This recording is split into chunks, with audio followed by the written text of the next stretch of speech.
चुनाव आयोग ने लोकसभा चुनाव की तिथियों की घोषणा कर दी है। इस बार 7 चरणों में लोकसभा चुनाव होंगे और 23 मई को नतीजे आएंगे। रविवार की शाम मुख्य चुनाव आयुक्त ने चुनाव तिथियों की घोषणा करते हुए कहा कि सभी एजेंसियों से राय ली गई है। चुनाव खर्चे पर विशेष निगरानी रखी जाएगी। उन्होंने कहा कि इस बार चुनाव में 90 करोड़ लोग वोट डालेंगे। मुख्य चुनाव आयुक्त ने कहा कि हम चुनाव के लिए काफी पहले से ही तैयारी कर रहे थे। सभी राज्य और केंद्र शासित प्रदेशों के चुनाव आयुक्त से बात की, उन्हें तैयारी करने के लिए कह दिया गया था।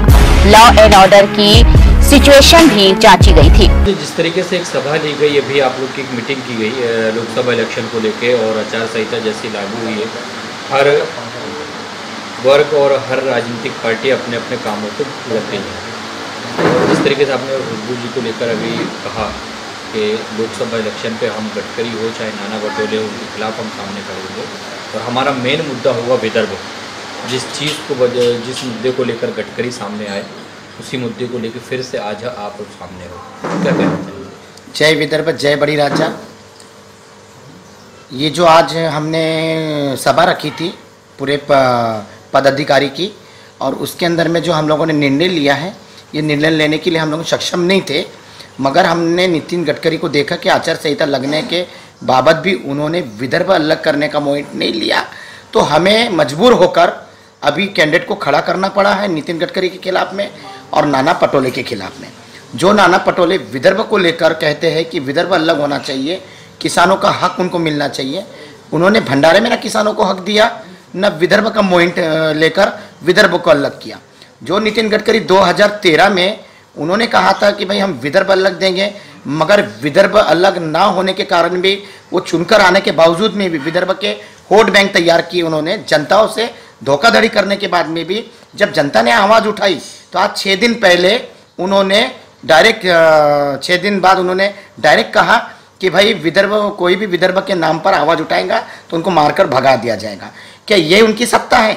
इसीलिए आचार संहिता लगने के बाद हम लोगों ने विदर्भ के लिए एक सक्षम और क्या बोलते हैं एक अच्छा प्रतिनिधि चुना है। वो प्रतिनिधि है हमारी खुशबूताई फाय बेले, जिनको हमने प्रतिनिधि के मार्गदर्शन से हमने विदर्भ के नाम पर इनको खड़े किया है, और ये विदर्भ की शेरनी बनकर इन विदर्भ के जो गद्दार गीदड़ है इनको भगाने की ताकत रखेंगी। जय हिंद, जय विदर्भ। खुशबू जी, जिस तरीके से कहा गया अभी विदर्भ का बात, विदर्भ के पॉइंट को लेकर आप सामने हैं, इसके अलावा आपके और कौन से मुद्दे रहेंगे लोकसभा में? मेरा लोकसभा में एक ही मुद्दा है, जो बड़ी राजा पार्टी की तरफ से जो मैं उम्मीदवारी जताई हूँ कि मेरा सेपरेट स्टेट के लिए मूवमेंट है अब तक की, कि जिसको विदर्भ का विरोध है उसको मेरा विरोध है। माननीय नितिन जी ने कहा था, माननीय देवेंद्र जी ने कहा था कि हम लोग सत्ता में आते हैं तो हम सेपरेट स्टेट कर देंगे, जैसे छोटा राज्य सुखी राज्य, लेकिन उन्होंने अभी तक कुछ नहीं किया। हम लोग आचार संहिता लगते तक चुप थे, लगने के पहले वो लोग हमको सेपरेट स्टेट दे देते तो हम लोग अपना सेपरेट स्टेट की तरफ से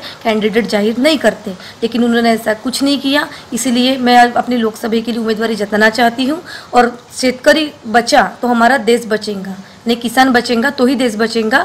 इसीलिए उन्होंने ना ही उनका ध्यान किसानों की तरफ है, ना ही विदर्भ राज्य की तरफ है। अगर वो विदर्भ राज्य और किसानों को जो हम लोग चाहते हैं वो वैसा करते तो हम लोगों को आज ये उम्मीदवारी जताने की ज़रूरत नहीं थी। और अभी हम लोग चाहते हैं, वो बोलते हैं ना कि देश का चौकीदार, गूगल पे एक छोटा सा सर्च करो कि देश का चौकीदार इतना ही लिखो तो देश का चौकीदार कौन है? देश का चौकीदार चोर है। ये हम लोग नहीं बोलते, गूगल बोलता है देश का चौकीदार चोर है। फिर ये कैसा चौकीदार? अब हमको ना भाजपा की सरकार चाहिए ना कांग्रेस की सरकार, अब की बार विदर्भ की सरकार। जय हिंद, जय विदर्भ।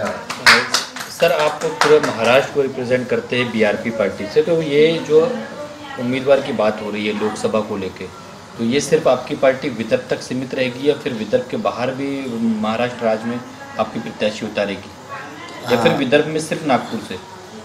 विदर्भ में हाल फिलहाल तो हमने नागपुर से सीट उतारी है, और वो इसलिए कि विदर्भ देने के लिए बात की गई, लेकिन विदर्भ के मुद्दे पे हम जो हमारी प्रतिनिधि है खुशबूताई पाए, नागपुर ज़िले में आज तक कोई भी महिला नेता के रूप में उभरा नहीं है, और हम खुशबूताई पाए को बहुजन एवं किसान नेता के रूप में आगे ला रहे हैं। हमारी पार्टी सिर्फ विदर्भ में ही नहीं तो पूरे महाराष्ट्र में जहाँ जहाँ हमें उम्मीदवार मिल रहे हैं या जहाँ जहाँ हमारा तय हुआ है उस जगहों पर हम हमारे लोकसभा के कैंडिडेट्स खड़े कर रहे हैं।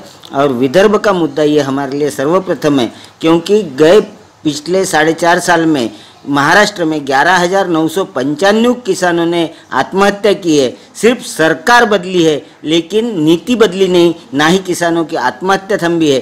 किसानों की आत्महत्याओं को और विदर्भ को न्याय दिलाने के लिए बलिराजा पार्टी नागपुर से विदर्भवादी कहलाने वाले नितिन गडकरी और विदर्भ के ही नाम पे चुनकर आने वाले और सत्ता बारंबार बदलने वाले ऐसे नाना पटोले के अपोज में हमने हमारा कैंडिडेट तय कर लिया है। और खुशबूताई फाये को हम बहुजन और किसान नेता के रूप में आगे लाना चाहते हैं।